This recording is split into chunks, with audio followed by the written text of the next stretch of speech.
There's a new book out that is being called A Travel Guide with Locals in Mind. The book is titled 111 Places in Phoenix That You Must Not Miss, and it dives into the heart of Phoenix to find its best-kept secrets, natural wonders, and inspiring people. Travis Swan Taylor, he's the author of this local travel log. Good to have you here.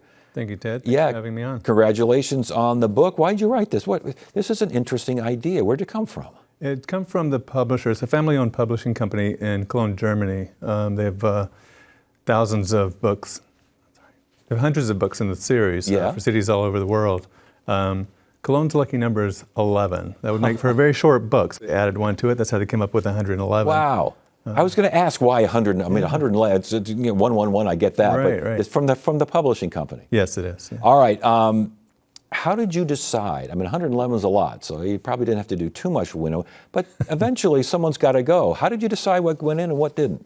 So the contents are very diverse, so geographically and topic. So you have a few restaurants, a few parks, a few of this and that.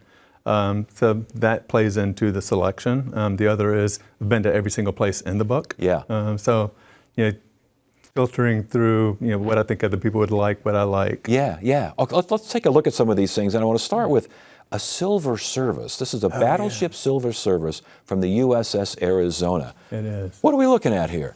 So this is special to me. I served in the U.S. Navy, so when I found this was like fantastic. It's the formal silver service from the USS Arizona, and it was taken off the ship in January of '41 before the Arizona was sunk in Pearl Harbor. So they knew that war was impending, so they took the service off. So it was first put on the ship in 1919.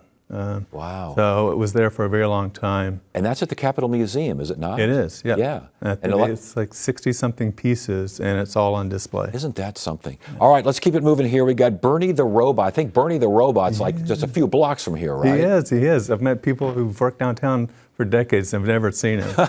So I also love that the address is 111 Monroe. So another reason I had to put him in here. All right, well, you had to get that in there.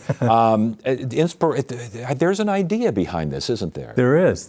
So the sculptor, Doug Boyd, he found himself hiking the Sierra Nevada mountains, and he noticed all of a sudden that he was tied to his phone, using GPS, taking photos, instead of enjoying the beauty of the nature that he was in.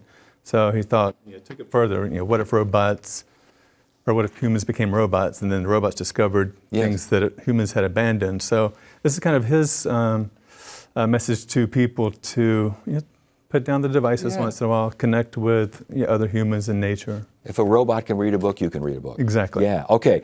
We got Licks Uptown Ice Cream, an ice cream show. What's this about? Yeah, so that's my friend Janine. So the owner and flavor creator, Rich Dolan, is brilliant. His flavors that tie into childhood memories, strawberry quick or Nutter Butter, but then also flavors like fig and goat cheese, personal favorite. My goodness. But they're all lactose free. Yeah, this is Uptown Ice Cream? Licks Uptown Ice Cream. Where's it located? 7th and 7th Avenue. Melrose, is it the Melrose area? Yeah. Somewhere, okay, all right. Penske Racing Museum, we got Indy cars next. After ice cream, we go to Indy cars. Yes, so some of again, it's very diverse. Yes. So this is one of those places that you're not just going to happen upon. You have to know either someone tells you about it or you're going to buy a car from Penske. Some of these cars won the Indy 500, and they range from manufacturers like Ford to Porsche.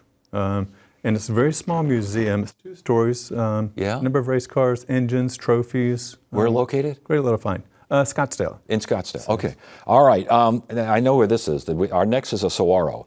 And it's that crested. That is iconic. Yes, that is. It really is. Desert Botanical Gardens, right? This is the Desert Botanical Garden. Yes, they have one. So this is a very rare saguaro. There's only one in about every 200,000 that are crested. Yes. I've only seen 3 since I've been here, and the garden has one. Yeah. So if you go, ask about it. It's an iconic figure there. Yeah. All right, the last one is really interesting. It's Steven Spielberg's directorial debut, and that looks like this was where the Phoenix Theater. What's going on here? Phoenix Theater Company. So they've been around for a very, very, very long time. So Spielberg, when he was 17. Debuted his very first film at what was then Little Phoenix Theater, And when you get to the theater, the box office, this hallway to the right is a big picture of Steven as we know him today, and it tells the story about how his first film was debuted there. And this hallway leading to the theaters, they light up red on performance night, so it's kind of a red carpet experience. Yeah, yeah. And as far as Spielberg, you got like 3.5 minutes of a science fiction film from 1964. He was a kid. Yeah, definitely. There are only that many, those few minutes that still exist. You can see them online. But you can sign later on. He put out Close Encounters of the Third Kind. Yeah. And if you see the footage from his original movie, you can see some hints or nods that inspired. Interesting. Close Encounters. We've got about like 20 seconds left here. What do you want people to take from this book? Go and explore your own backyard. That's what the book is for. It's like places that even locals might not know about. Enjoy it. Good stuff. Yeah. Congratulations on the book. Thank you. Travis Swan, again, 111 places in Phoenix that you must not miss. Thanks for joining us. Thank you.